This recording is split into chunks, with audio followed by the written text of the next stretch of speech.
అయితే ఉషా, విద్యా సంస్థల్లో జరుగుతున్న అక్రమాలను ప్రశ్నించేందుకే నాపైన దాడి చేశారని మనోజ్ ఒకవైపు అంటుంటే, లేదు ఇదంతా కావాలనే చేశారు మోహన్ బాబు అంటే మా ఇంటికి వచ్చి కావాలనే మనోజ్ ఇదంతా గొడవ సృష్టించాడు, గొడవలు పెట్టి మమ్మల్ని కొట్టారని చెప్పేసి అని అంటున్నారు. బట్ రిపోర్ట్స్లో మాత్రం మంచి మనోజ్కు గాయాల విషయం అయితే క్లారిటీ కనిపిస్తోంది కదా.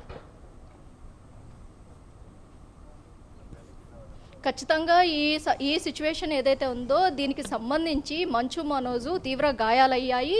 గాయాలైన మనోజు ఏకంగా బంజారా హిల్స్ రోడ్ నెంబర్ 12లో ఉన్నటువంటి టీఎక్స్ హాస్పిటల్కి చేరుకున్న అనంతరం ట్రీట్మెంట్ తీసుకోవడము, డాక్టర్లు ఇచ్చినటువంటి మెడికల్ రిపోర్ట్ ఏదైతే ఉందో, ఎమ్మెల్సీ రిపోర్ట్ ఏదైతే ఉందో దాని ప్రకారము పహాడీ షరీఫ్ పోలీస్ స్టేషన్లో కూడా దాన్ని కూడా పొందుపరచడం చూసుకోవచ్చు.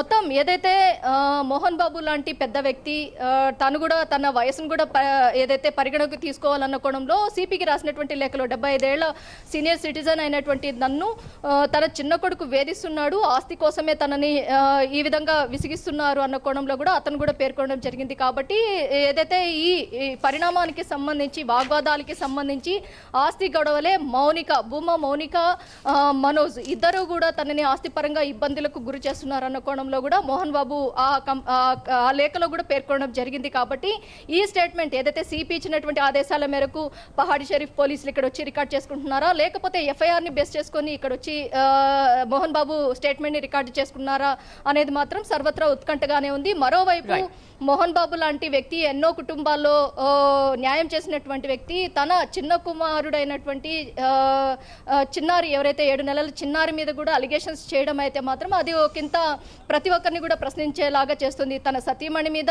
అలాగే తన చిన్నారి 7 నెలల చిన్నారి మీద కూడా కంప్లైంట్లో పొందుపరచడం అనేది మాత్రము ఏదైతే ఒకంత ప్రతి ఒక్కరిలో కూడా ఇలా మెన్షన్ చేయడం అనేది మాత్రం కరెక్ట్ కాదు అన్న వర్షన్ కూడా వినిపిస్తోంది శ్రీదేవి. రైట్ ఉషా, సో అది నేను ఆస్తి కోసమో లేకపోతే డబ్బు కోసమో పోరాటం చేయట్లేదు, కేవలం ఆత్మగౌరవం కోసం న్యాయం కోసమే పోరాటం చేస్తున్నాను అని మంచు మనోజ్ అంటున్నారు. ఏది ఏమైనప్పటికీ కూడా మంచు ఫ్యామిలీలో ఈ చిచ్చు అసలు ఎందుకు చెలరేగింది, అసలు ఎందుకు ఈ గొడవకు కారణమైంది అనేది ఆ ఫ్యామిలీ మెంబర్స్ బయటకు వచ్చి చెప్తే కానీ మనకు ఒక క్లారిటీ రాదు.